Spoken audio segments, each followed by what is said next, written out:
Hello everyone, welcome to my YouTube channel. I hope you guys are doing well. So today I'm going to show you how to use the maps in Blender and how to combine these map and get the realistic result. So without any further delay, let's get started. So here I open my Blender.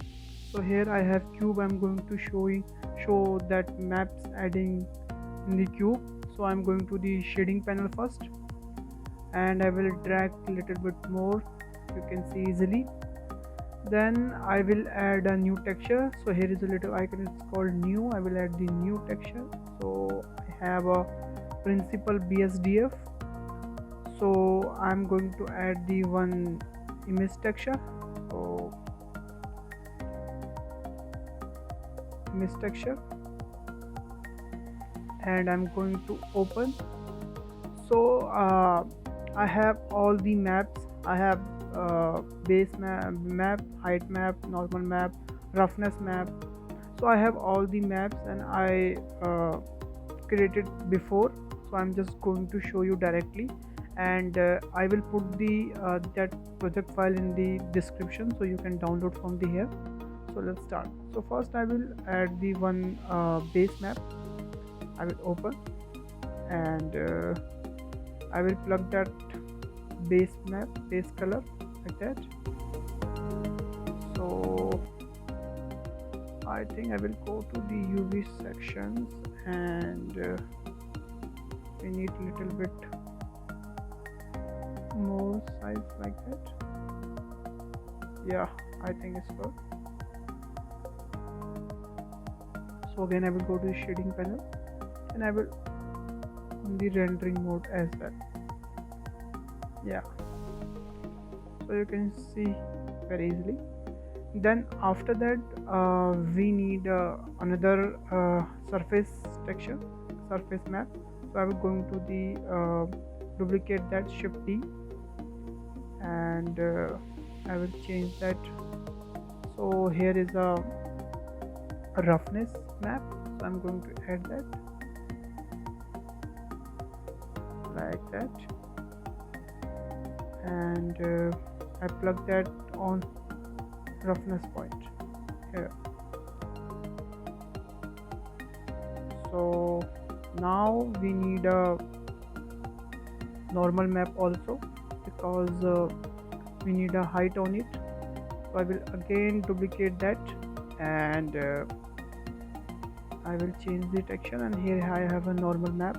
So I will add the normal, and I will plug the normal to normal section. So right now we have a much more detailing here, you can see, but we can't control the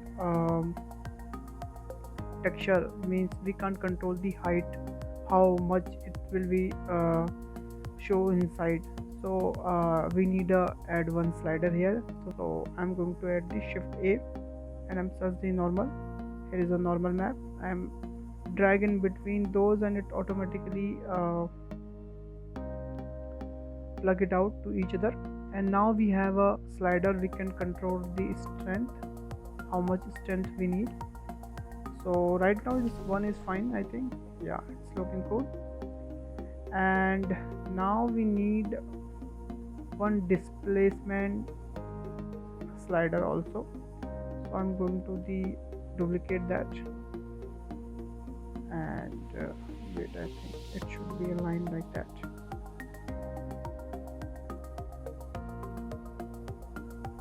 And I'm going to change the that one also. It's called a height map, and we need one slider also, it's called displacement. So I will load it, and I will plug that height to height map into height, and that node I will plug into the displacement sections, like that. So now we have a beautiful bump on our cube. So here you can understand, I will revising again. So first we add the base color, base texture, then we add the roughness, then we add the normal map, and after that we finally add the displacement map. So I'm going to scale it little bit. So I think 0.030 is fine. Yeah, it's looking good.